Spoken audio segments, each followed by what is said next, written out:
It's been reported that 5.3% of all the regular force members in the Canadian Armed Forces have post-traumatic stress disorder, PTSD.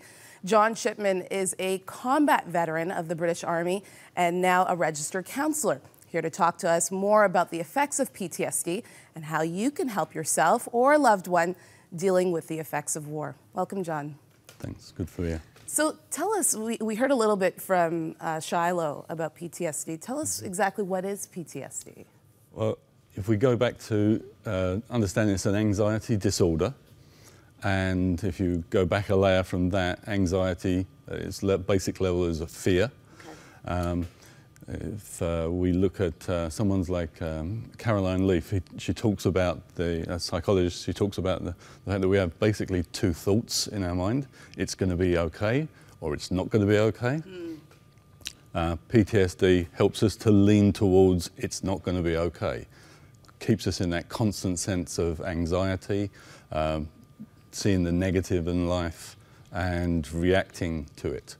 Are some people more susceptible to having PTSD than others? I don't believe that they've actually found a real link there, but I believe myself that seeing people that have gone through some traumatic stuff in the early history, sometimes it can reawaken it, and Shiloh actually points that out in his interview as well. And you have a personal story. Yes. Yeah. Tell us a little bit about that. Well, being in the British Army for a number of years, you get that opportunity to go into harm's way, and it becomes normal to put yourself in harm's way, but normal isn't healthy. Right. So you kind of adapt yourself to it, and as you're adapting to it, you normalize the situation. Unfortunately, when you come out of the situation, we kind of repress anything that's hurt, anything that we haven't really dealt with, and that's really the issue, is not being able to bring it to the surface and deal with it and confront whatever the thing is. And so tell us what some of the symptoms that you had and maybe others show. Well, probably one of the ones that my wife really recognised was the fact that having night sweats. So for years I was sleeping with towels on the bed because it would be almost as though I'd wet the bed. Yeah. It was that. And is that because mentally you're kind of replaying this in your mind? Everything, reliving all kinds of trauma, going through survival guilt, going through why am I here, what's the purpose of this, not understanding who you are in the whole scheme of things, huge amounts of insecurity, uncertainty, constantly looking at internal stuff that just doesn't make sense. And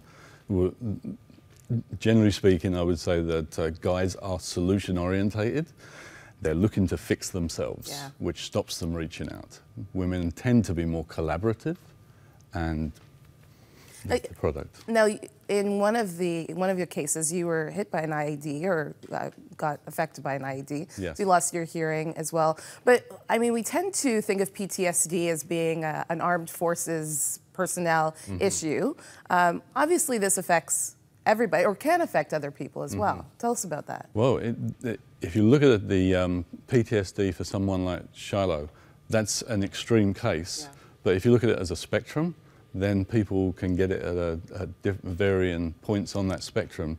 So someone just having been in a car accident and not being able to confront all their fears afterwards, not being able to travel in the car, kind of holds them back in life. Right. Very much, keeps them on edge, keeps them in that negative side of their mind, thinking it's not going to be okay.